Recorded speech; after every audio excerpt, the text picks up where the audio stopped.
setelah di rutan seperti apa sih Om tawaran pekerjaan? Apakah berpengaruh nggak sih? Sebenarnya di saat di rutan itu kita vonis akhirnya pulang. Jadi hari Selasa kita sidang putus, pulang rutan, ke register lagi, ditanya oleh petugas berapa bulan penjara apa dan sebagainya. Baru besok sore itu jam habis makan siang Mongol pulang. Oke. Nah, pulang itulah yang jadi trouble sejujurnya karena nggak punya duit. Oke. Jadi jalan kaki dari Cipinang sampai ke Ambasador. Oke. Tadi Om Mongol juga soal pernah stand up di depan presiden. Soal bayaran seperti apa sih Om? Perjalanan Kalau bayaran? buat bayaran sih sejujurnya nggak ada. Informasinya sih ada budget. Termasuk kemarin di acara PSI itu katanya sih Mongol dapat fee 100 juta. Cuman ya jujur aja nih depan kalian bersemuanya, jangankan 100 juta, 100 perak pun saya nggak terima. Dengan alasan seperti apa? Nggak ngerti. Oke. Katanya sih ada budget, cuman ya Mongol nggak terima. Dan kan nggak mungkin Mongol budgetnya mana nih? Nggak ya terserah lah. Ya. Nggak akan Mongol anggap manajer gue sampai coba cek, jangan sampai betul. Mana ya? Udah, gue bilang biarin aja.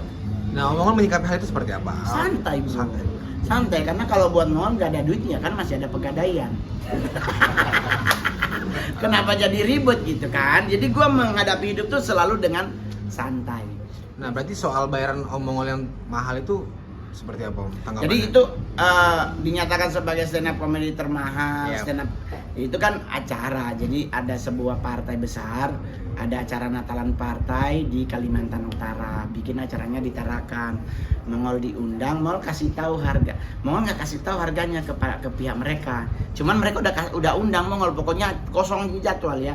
Jadi selesai acara itu Mongol masih ingat banget, gue stand up 15 menit, diantar ke hotel. Ketua panitianya nyusul ke hotel dan dia bawa itu loh yang paper bag, yang batik, terus dikasih ke Mongol. Nih, for Mongol berkat ya Mongol ya.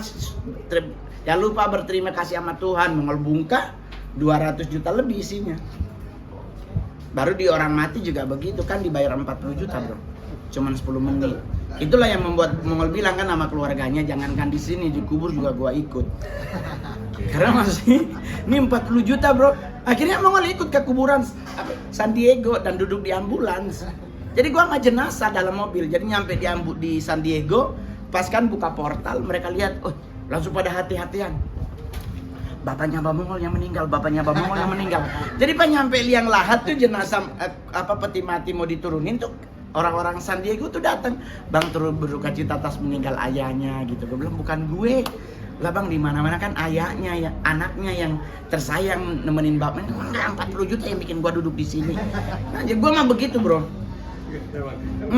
Dikenal sebagai komika termahal sekarang, tapi mungkin dulu sesulit apa sih hidup Bang Mongol sebelum menjadi komika mungkin? Oh bang, kalau mau dibilang sesulit apa hidup Mongol, saksi hidupnya masih pada hidup semua bang. Boleh ditanya. Saya dulu mohon maaf makannya mie instan kuah. Saya nggak pernah beli goreng bang. Jadi beli mie instan kuah satu, kuahnya dilebihin. Baru kalau udah mateng ditaruhin nasi. Saking segitu susahnya hidup dulu. Jalan kaki kerja dari Sentiong sampai ke Sarina tuh jalan kaki, sampai ke Jalan Sunda. Itu jalan kaki tiap hari pulang pergi kerja. Jadi nggak pernah kalau dibilang apakah waktu itu punya HP, boro-boro bang. Gaji gua aja masih 200.000, dari koran cuma dapat 42.000 satu hari. Tahun berapa pada saat itu Bang? 2001 2002. Nah, gua biar waktu itu kan istilahnya kan kompetitor ya. Di Tugutan itu penjual koran ada 5. Gua salah satu. Nah, 4 orang ini kalau gua nggak pakai strategi, gua nggak akan bisa kejual koran. Akhirnya gua pakai strategi kayak orang sumbing. Nyaring online gitu. Jadi gua ketok orangnya mau beli sama ngamanyain gitu. Nah, kan daripada dia ketawa dosa, dia beli. Nah, akhirnya berlanjutlah saya adalah mungkin pemain film yang dengan dialog pendek dibayar termahal. Itu filmnya Raffi, RA Production, namanya The Urban Legend Suster Ngesot. Yang Mongol sama Nunung, yang ada dialognya, gimana anak saya Pak Mantri. Dialog Mongol cuma satu, Una meningan.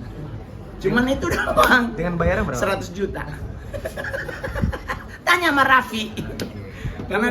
Karena dia itunya. Tapi momen apa sih Bang mungkin? Gua kan udah nikah bang, gua punya anak cewek. otomatis gue berpikir bahwa anak cowok dengan anak cewek tuh beratnya hidup tuh bebannya lebih beda-beda.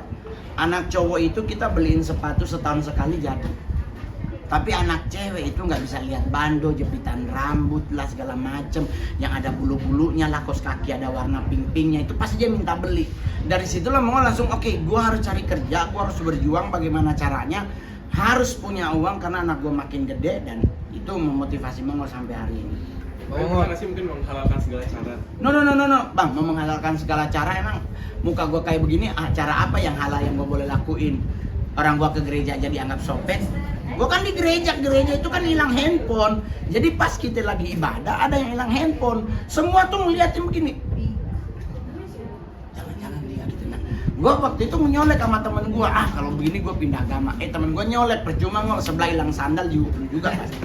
Jadi gue bilang ya udahlah. Tapi kan itu gue jadiin. Itulah kenapa gue sampai hari ini jadi stand up comedian karena yang gue ketawain adalah diri gue.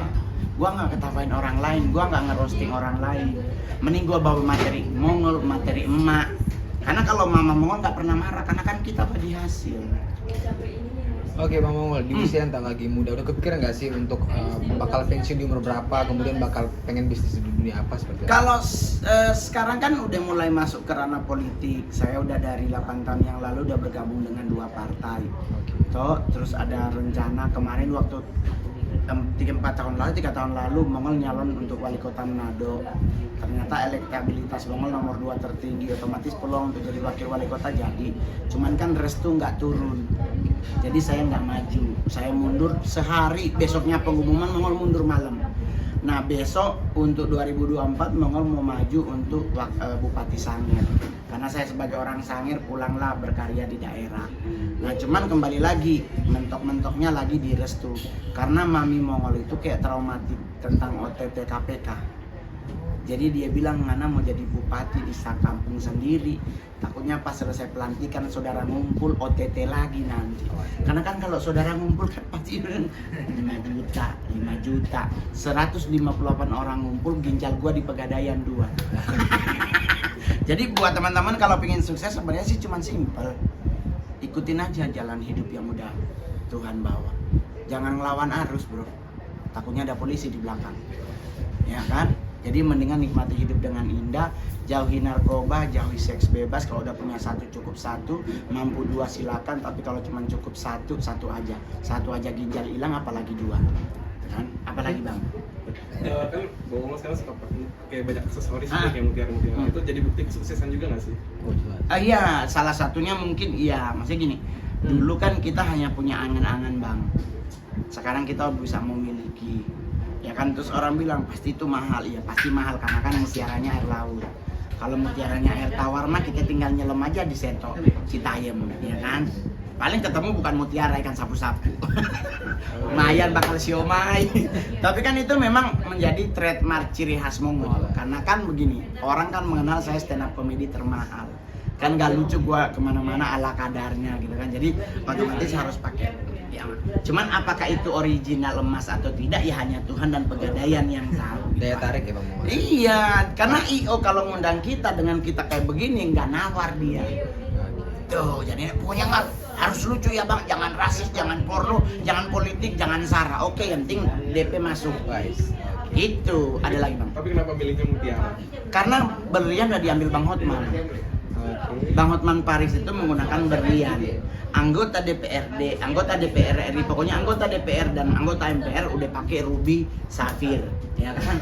Nah, salah satu batu mulia yang mahal dan dari makhluk hidup tuh cuma 1, cuma mutiara.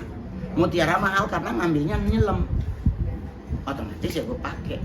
Tapi apakah itu kalau ada yang minta ngasih ngol? Ya yang minta yang ya gimana ya gue kasih ya gue kasih, cuman jarang ketemu orang minta karena keluar mau langsung naik mobil. Ini teman Mongol nih main film nih. Gua main film sama dia udah ganteng, mereka Parah, mantep banget. ganteng semua. Gua doang yang nyempil kayak upil, paling jelek. Korbannya lu lompat-lompat laut, di bawah ada buaya.